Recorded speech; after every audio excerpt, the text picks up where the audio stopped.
Okay, so welcome to a video and lecture that I'm titling Some Review and Some Elaboration. I had originally intended this video to be fairly quick and short, and then I wrote it and it turned out to be just this enormous monster of a topic. So instead of having one quick video, I have split it up into 3 parts. So yeah, it's kind of a lot. So what we're going to be covering is all stuff that we've covered in one way or another, in some cases with more or less detail. So it's going to be, I'm going to present similar sorts of things, but I'm just going to go into more detail and discuss things in a little bit more depth. Okay, that's the goal anyway. So first thing, just a reminder, deviance is any violation or perceived violation, because it doesn't actually, there actually doesn't need to be a violation. As long as people think there's a violation, that's enough. Any violation or perceived violation of the social norm, provided that other people impose negative sanctions on the violator. So this gets back to our conversation with Durkheim, where deviance is not defined by what a person does. Instead, deviance is defined by how others react to it. Okay, that's the key point. Lots of different ways to be deviant. We're going to go through quite a bit of them. But again, it's really any violation of a social norm.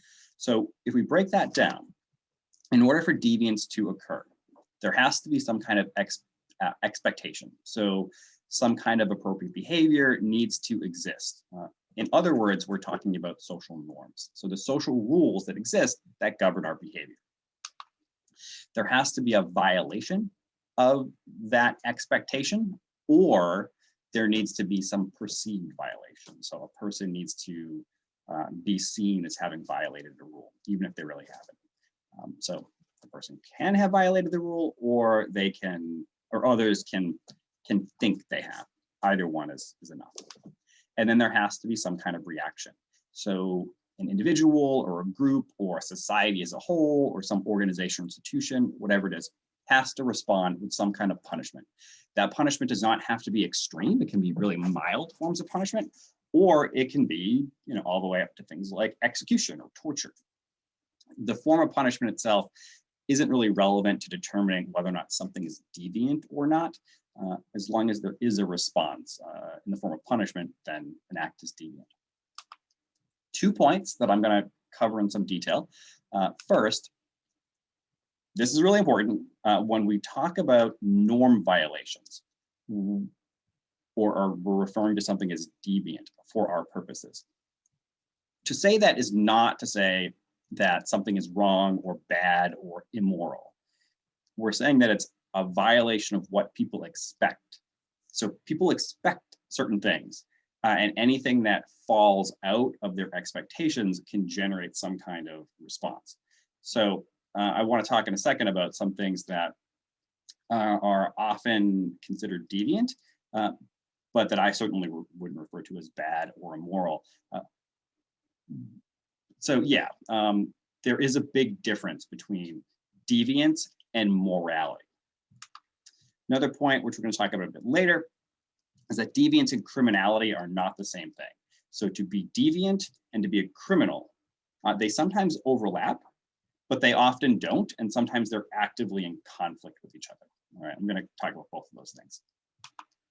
So I want to just give a discussion of, or have a discussion of deviance and morality and how they are quite different. So there are a lot of activities that stand out as being deviant in one way or another, that again, we are unlikely to, or certainly I wouldn't call immoral or bad. One public conversation that's existed for a while now is whether or not it's so-called okay for women to breastfeed in public. So, but regardless, wherever you come down on the issue, and I think it's ridiculous to just somehow restrict public breastfeeding. I think that's actually absolutely bonkers and nuts. But regardless, public breastfeeding is not something that we typically see. So even if you are in favor of it, which you should be, by the way, because if you're not, what's wrong with you? Seriously, it's just like you should be fine with it. But regardless, if a woman is breastfeeding in public and she gets, even if people just do like a double take, people look and then kind of realize what they're seeing and then look again and look puzzled or confused, or just they're not expecting public breastfeeding, then that act deviates in the sense that it is not something that we typically see. Okay, and even something like just somebody looking away and then looking back or looking more intently than they normally would, or being surprised, all that would put public breastfeeding in certain situations under the context, or we would label it as deviant. Again, certainly not bad, but it's unusual, it stands out. Same things with things like body modification. So this is a slide picturing a guy named Sampa von Cyborg. I've actually been lucky enough to interview him for a podcast that I was putting together. I spent 3 hours on Skype with him. Super nice guy. He's this pioneering body modification artist. Just again, really friendly, fascinating dude. But he looks like this. He has surgically implanted horns. No, not horns, sorry, spikes rather. Well, horns too, right? But spikes in his head. He's got lots of tattoos and piercings and things. He also performs lots of body modification on people. So for instance, he has a technique where he can split your tongue. So you have a forked tongue, can make your ears pointy like an elf, and a whole bunch of other things. I certainly wouldn't refer to anything that he does to either himself or others as bad or immoral or wrong in any way, but it's going to stand out and people are going to react to it. So, again, we see a differentiation, we see a deviation from what's considered normal, and that can generate a response. The next example, what's going to come on the next slide, is a particularly strong example of where deviance and morality don't overlap at all, and that's in the case of people who have some kind of physical difference. The image here is of 2 different people who have suffered burns and who have gone through surgeries and things to try to repair the damage, but there are limits to what can be accomplished, and so their appearance ends up being permanently changed. Now, your immediate reaction to this might be, well, of course we should treat people who look differently from us as normal and they shouldn't stand out, all that. But the reality is that if we're walking down the street and someone who has some kind of injury along these lines, that person is unfortunately going to get a lot of second looks and is going to get people pausing or people being surprised. It's not good that happens, but it often does. So that doesn't mean that person is bad or immoral, and they really shouldn't be treated any differently, but they often are. Another quick thing to point out, your immediate reaction to me saying this is deviant might be, might be upset by that. You might be offended by it, whatever. But it's important to reflect on your own reactions to these things. So your immediate sense of, well, I'm a good person, so I would not treat this person any differently. Well, I mean, you might, though, if you reflect. So for instance, one difference that people are gonna, who are dealing with these kinds of injuries are gonna face is, for instance, difficulty in finding a romantic partner. Doesn't mean they never will, but if someone who's a burn victim, for instance, puts up a profile on OkCupid or a dating site, that person is going to get fewer responses or fewer messages. So their initiation of conversations is going to lead to things like fewer dates. Now, that might not be something that we think of as a punishment, but it really is. It's a negative consequence that comes as a result of being different. So again, to be deviant is not in any way, the implication here is not in any way that someone is immoral or wrong. I know when we use the word deviance in normal, regular conversations, there is that implication, there is that implicit criticism or this implicit moral judgment.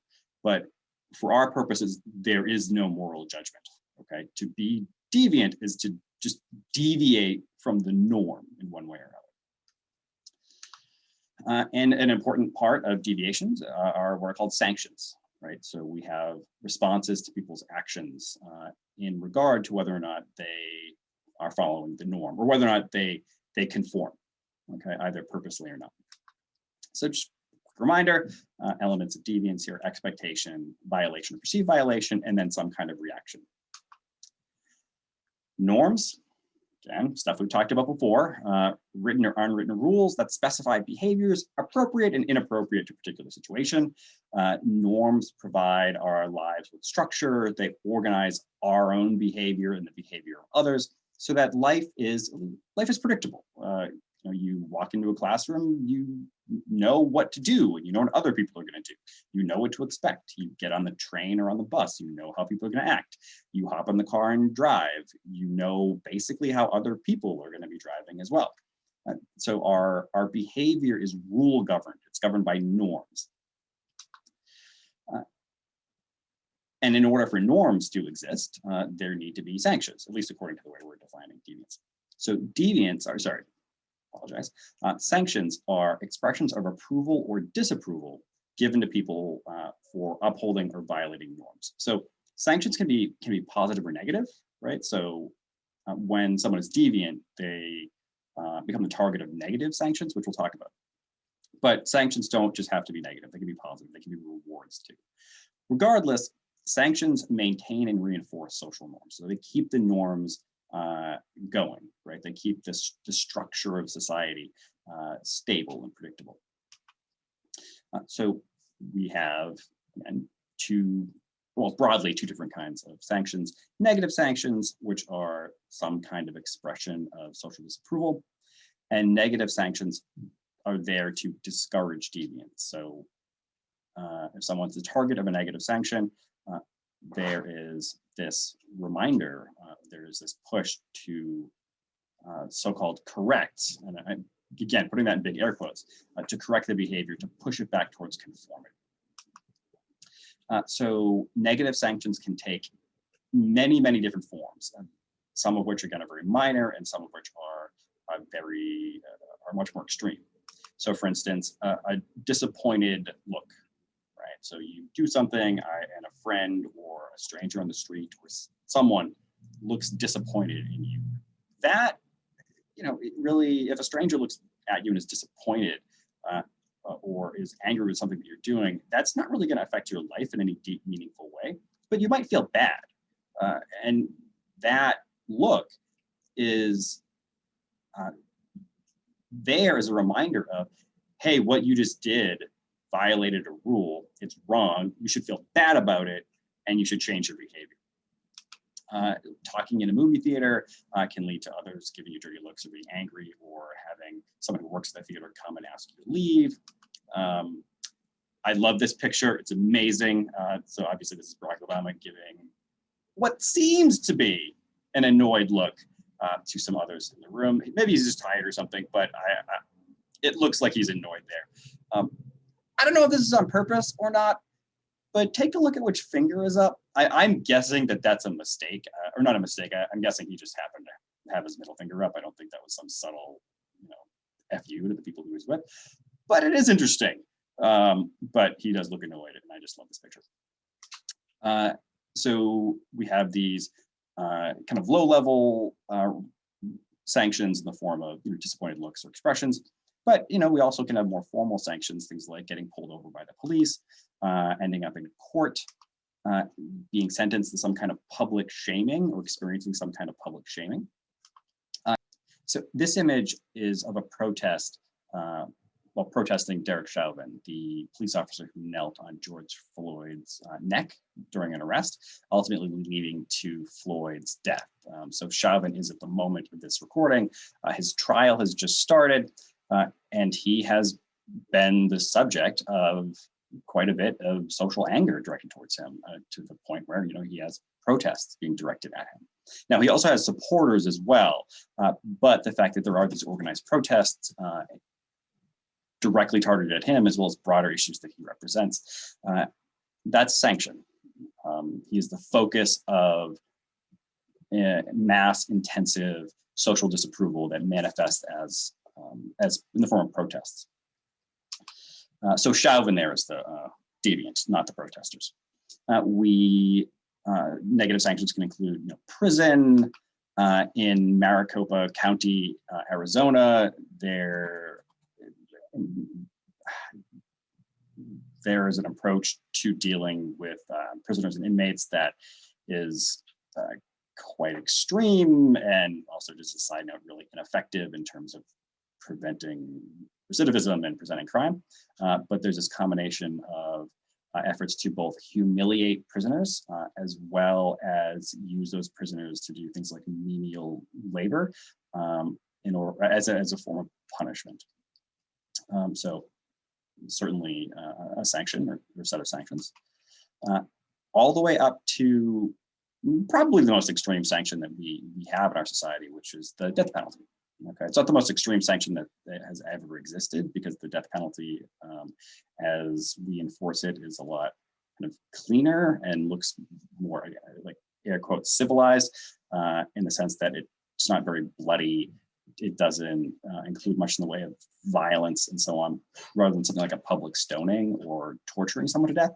Although I should point out that when we execute people and we use chemical means in order to execute people, it looks very different than it is. So it might look like the person being executed is drifting slowly off to sleep or is otherwise placid or peaceful.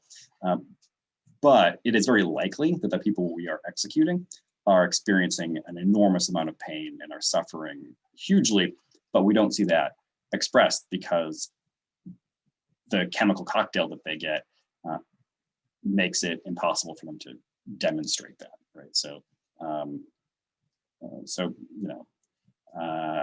it may be that our form of execution is significantly more torturous than we think it is. But it's impossible for us to know because we're executing people, so we don't know what they're experiencing. But regardless, execution is certainly our most extreme sanction, negative sanction. Not all sanctions are negative sanctions. We have positive sanctions too. So positive sanctions are expressions of approval, and positive sanctions reward conformity. They reward following the rules, going along with social norms. Anything from someone, whether it be a friend or a stranger or a family member or whoever, smiles at you for whatever reason. That's a reward. That's a positive sanction. That makes us feel good. It makes what we're doing, whatever we're doing at that moment, makes us more likely to do it again in the future. We give each other gifts. That's certainly a positive sanction.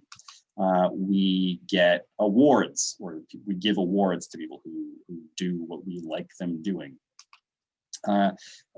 Here's an example of a former soldier receiving a Medal of Honor. We have the team of women who received a trophy of some kind. We throw parties for people. This is a picture, well, it's a stock photo of a retirement party, but we throw people birthday parties, we take them out for dinner, we do all kinds of things. We reward them in these ways. A graduation ceremony is a public expression of approval, right? It's a public recognition of an accomplishment that we value socially. So that's something that we would certainly put in the category of positive sanction. I put this one, this is a weird one, admittedly. So this one takes some explanation. So this is a missing cat photo. The reward, or the positive sanction here, is the offer of a reward. Gotta pronounce the word right in order for it to make sense.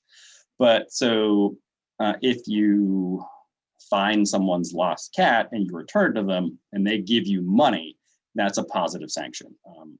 The positive sanctions don't have to all be like these feel-good things like giving people an award or giving them a hug or a smile or something. Payment is a positive sanction. I mean, it's a reward. It's a social reward for doing something. So returning a lost cat is and getting paid for it is certainly, the receiving of the money would certainly be a positive sanction. And one of our favorite ways of getting sanctioned positively is applause. If you've ever been in a situation where you've experienced applause, it's amazing, it's intoxicating. If you've ever been booed, it's horrifying and humiliating. That's certainly a positive sanction, right? Now,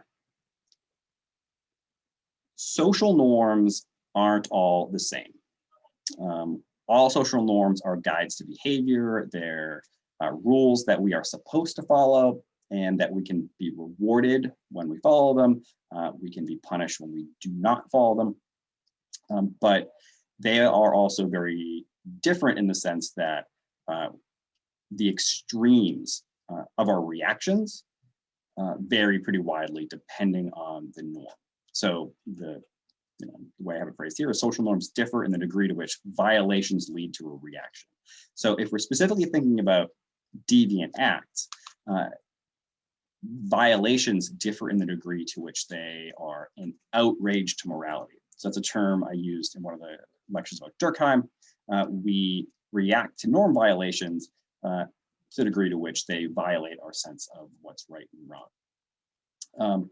Now, this might seem like it contradicts what I said earlier about the distinction between deviance and morality, but we have to separate the difference between our own individual sense of morality as people, as judging others as good or bad, and the degree to which a social or a violation is somehow or another judged by communities or reacted to by society as a whole. We can split these norms into, well, I have 4 different categories here. It's really 3, and they differ in the degree to which we respond, right? So we're gonna move from the least serious to the most serious. So folkways, mores, it looks like mores, but it's mores, and taboos. I put laws on here, and I'll talk about laws, but laws are only kind of sort of norms. They're actually really not norms, but they overlap with norms sometimes, not always. They take some explanation. So this gets back to that point earlier where I said deviance and criminality are not the same thing. I want to discuss that in a bit. So we'll go through these. So first, folkways. What are folkways? Kind of a weird word. Well, folkways are norms that are not strictly enforced. So these are, when people violate folkways, these are the kind of things that get things like dirty looks, or somebody might get angry with you, but you're not going to get arrested for it. You're not going to have a crowd of people get around you and screaming at you. They are norms that are fairly weak in the sense that violations will lead to fairly weak reactions. So if you've ever been in a grocery store and you're trying to get down an aisle and somebody has left their cart in the middle of the aisle, or is standing there with their cart in the middle of the aisle, blocking you, and they're not moving, that is infuriating. Now, is it illegal? No. Is it horrifying? No. Is it frustrating as hell? Yes. If it is for me, I don't know why. I'd probably get irrationally angry about that, but it drives me nuts. But the reaction is not going to be that intense. At worst, I'm going to give somebody an annoyed look, but I'm probably not even going to do that. I might say, excuse me, or something, or somebody who reacts in an extreme way might get mad and display that anger at somebody, but that's about as far as it's going to get. I mean, most of the time, something like that isn't even going to lead to an overt reaction. This is an annoying one. Yeah, I picked all things that I find incredibly annoying.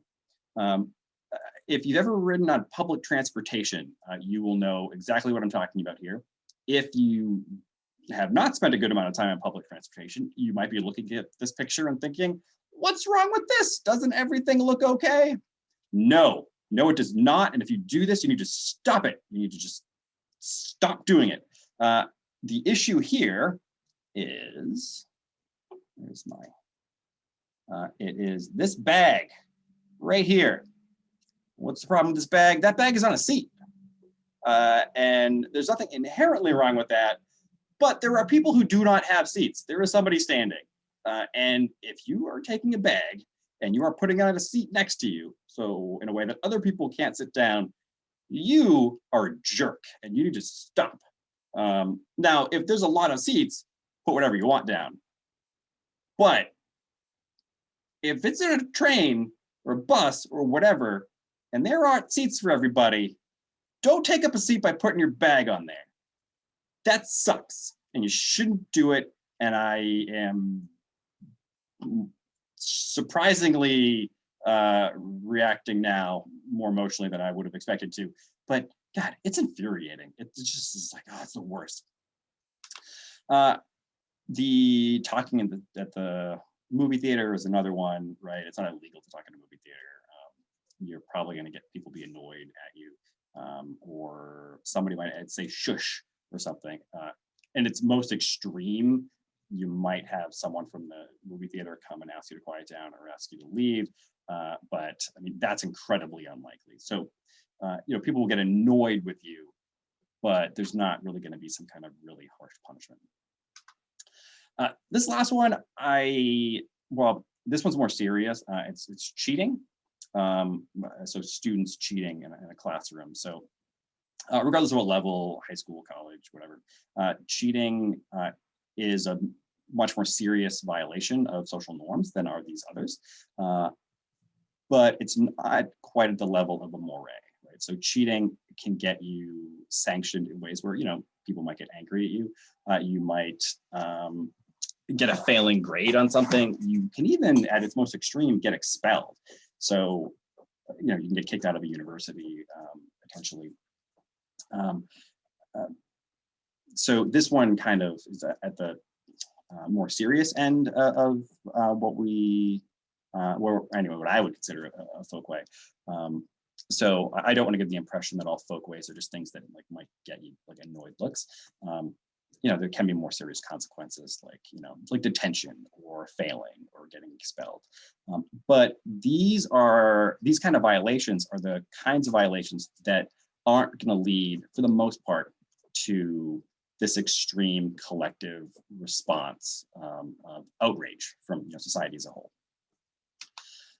Mores, on the other hand, are norms that are treated as essentially core values. They really are violations that really threaten norms that we take very, very seriously, norms that really represent our deeper values, our deeper sense of right and wrong.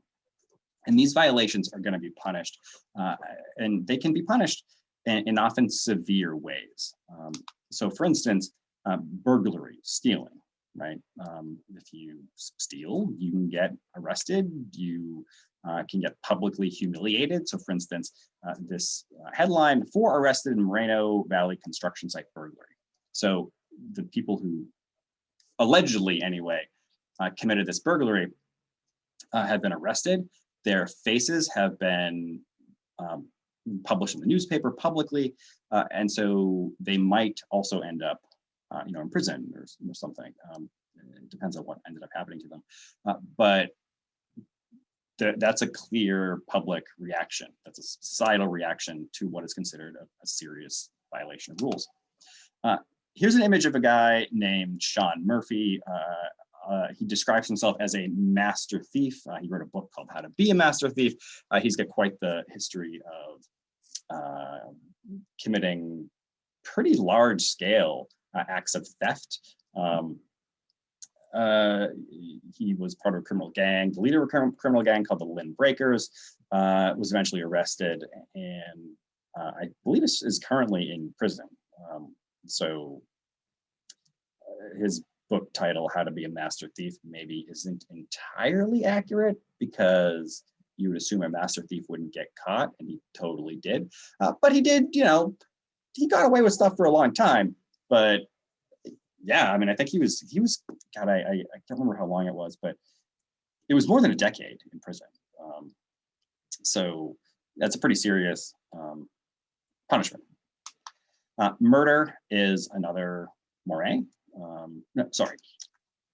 Not killing people is a moray. That's a norm, right? So you don't kill. And so to kill, to commit murder, is a violation of a moray. It's the violation of a really strong social norm, a really strong social rule. So murderers are held up as, in very negative ways. This one might stand out as a little odd. I'm guessing that there's a good chunk of people who don't even know what this is, which is fine. I mean, I would actually guess that maybe the majority of people who are watching this don't know what this is. This is another one of those things that I would argue strongly anyway, where deviance and morality do not overlap. Polyamory is something that's becoming more and more common, more and more socially accepted, although it is very much not socially accepted for the most part, but it is increasingly accepted. So what polyamory is if you don't know, polyamory is the idea or philosophy or way of living life that says that you can have multiple romantic partners and that's okay, right? We are raised in a society that holds up monogamy as the way to live, and not just monogamy in the sense of sexual fidelity, in the sense of you only have sex with one person, but the idea that you can only have one romantic partner, right? You can only feel intense romantic love and partnership with one person. Polyamorous people reject that position, and they say, well, no, I mean, just like you can have friends that you care deeply about, you can have romantic partners, and those romantic partners can fulfill different needs, or they can or not, right? But so the polyamory community rejects the idea that we can, or that we should limit ourselves to one loving romantic relationship. I should point out that polyamory and having something like an open relationship are two different things. Although, again, there's nothing wrong with an open relationship, but an open relationship implies romantic monogamy, but not sexual monogamy. Polyamory is different in the sense that it doesn't imply sexual monogamy or romantic monogamy. Right? So, you can have multiple sexual partners or also romantic partners,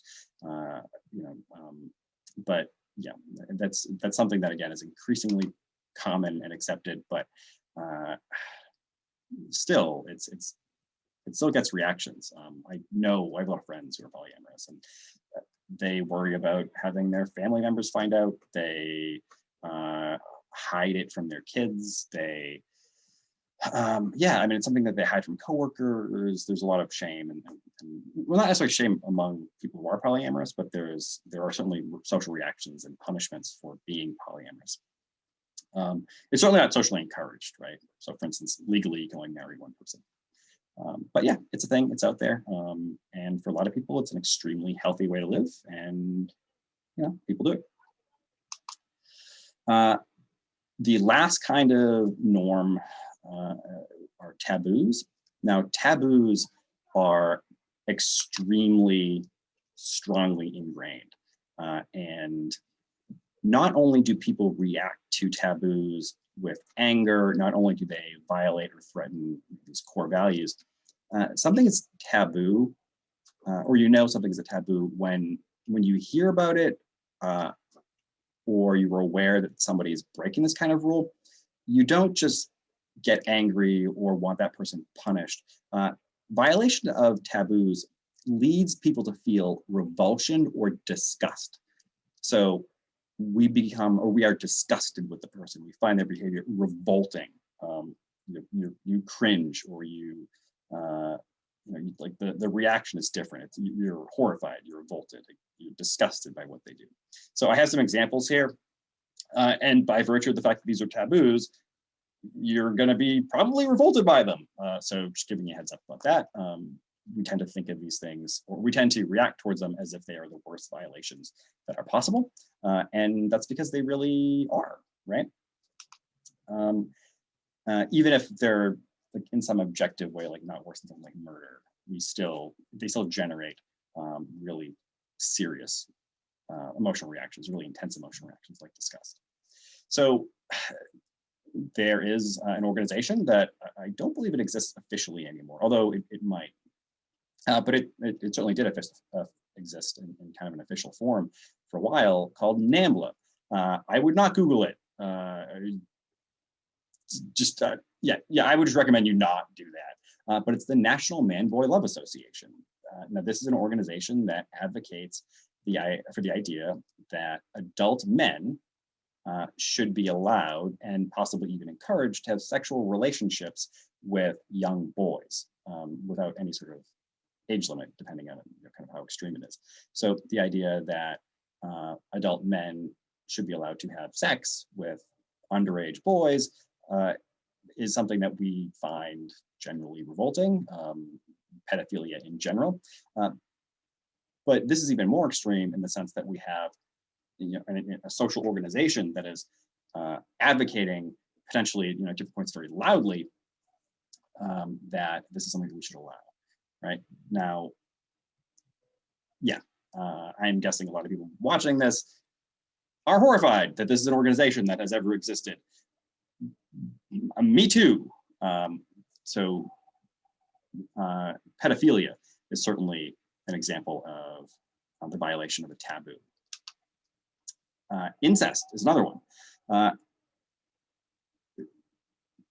So incest is sexual or relationships are incestuous if they involve sexual relationships between members of families. Incest is generally illegal, but even if it's not illegal, it still generates that feeling of revulsion. So the clip of a news story that I put up here, it involves what's apparently referred to as adult incest. So it's a news story reporting on an incestuous relationship between a father and a daughter, right? So right there, even thinking about that probably generates, a pretty clear emotional reaction. You're probably disgusted by it. But this particular story involves a relationship that is not actually illegal because they're adults. So if you have two people who are adults, who are family members, brother, sister, parent, child, there are examples of grandkids and grandparents who, as adults, enter into incestuous relationships. Now, they can't get married, but sexual relationships are not necessarily going to be illegal between them. But they still, that hearing about that kind of activity is generally going to lead people to be horrified by it. If a friend or family member or someone that you know of or a coworker is involved in a relationship like this, it's certainly going to impact your relationship with that person. It's going to impact what you think about them. You're probably a lot less likely to be friends with them, just because, again, it creates this sense of revulsion. Last one would be something like cannibalism. So the consumption of humans as a source of food. We can hear about murders in the news or read about murders in the newspaper or hear about them and be horrified by them, but not feel revulsion because, again, we hear about this stuff so often that it's hard to kind of generate that emotional response. If we got really upset and had a really intense emotional reaction to every murder we heard about, or every murder that occurred, we wouldn't be able to function in society. But if we hear a story about cannibalism, we tend to react with revulsion. Now, the fact that the cannibal consumed their victim doesn't make the victim any less or any more dead. It doesn't make things worse for the victim than it would otherwise be. But there's something about the consumption of human flesh that makes this crime or makes this action even more revolting. It stands out even more than just murder would. And that brings us to laws. So I'm including laws as a type of norm here, but it's only sort of kinda a type of norm. So what the hell does that mean? Well, laws are legal codes.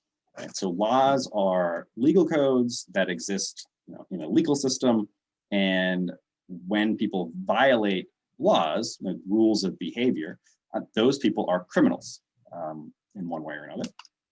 And norms are social rules, and those who violate social norms are deviants. Okay, and sometimes violations of the law are also acts of deviance. So sometimes norms and laws line up. In fact, in most cases, they probably do.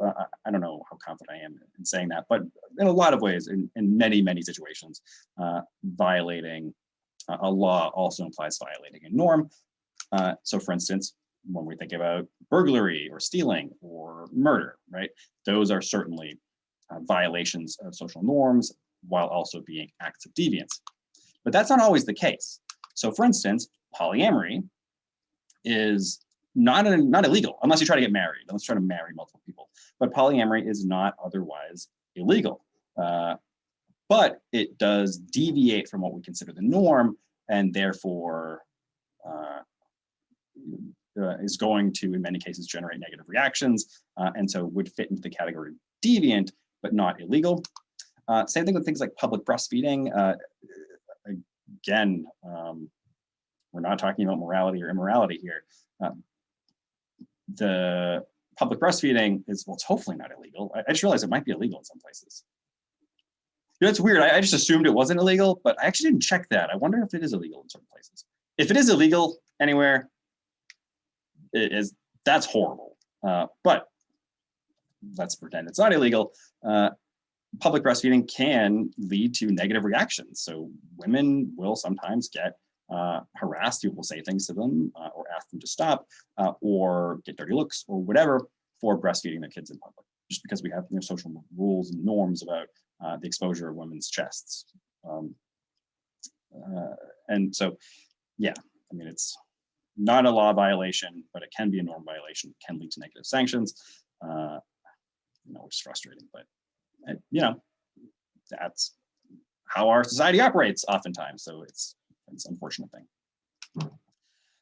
And then there are times where following the law means violating a norm.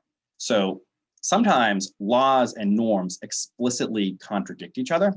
And if you saw my previous lecture where I gave the example of how I was dating someone, and she asked to drive the car on the way home. She had her learner's permit put on her license, and we ended up in Boston on Route 93, and we ended up in this fast lane, and we were going like 45, 50 miles an hour, which is within the range of the speed limit. It's legally allowed to go those speeds. It's actually under the speed limit.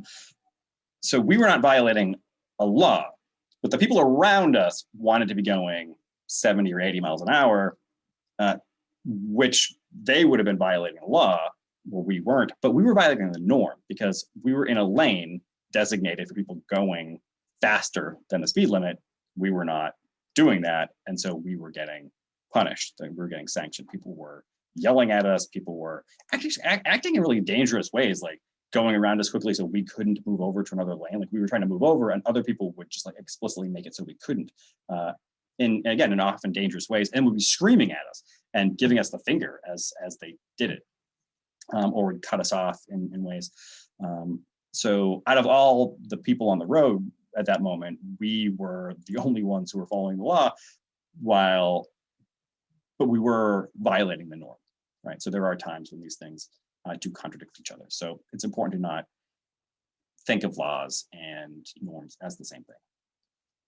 And that is the end of part one of, again, it's going to be a 3-part series, and look forward to it. It's going to be riveting, I'm going to say. So it's going to be amazing, life-changing, probably, I think. Bye.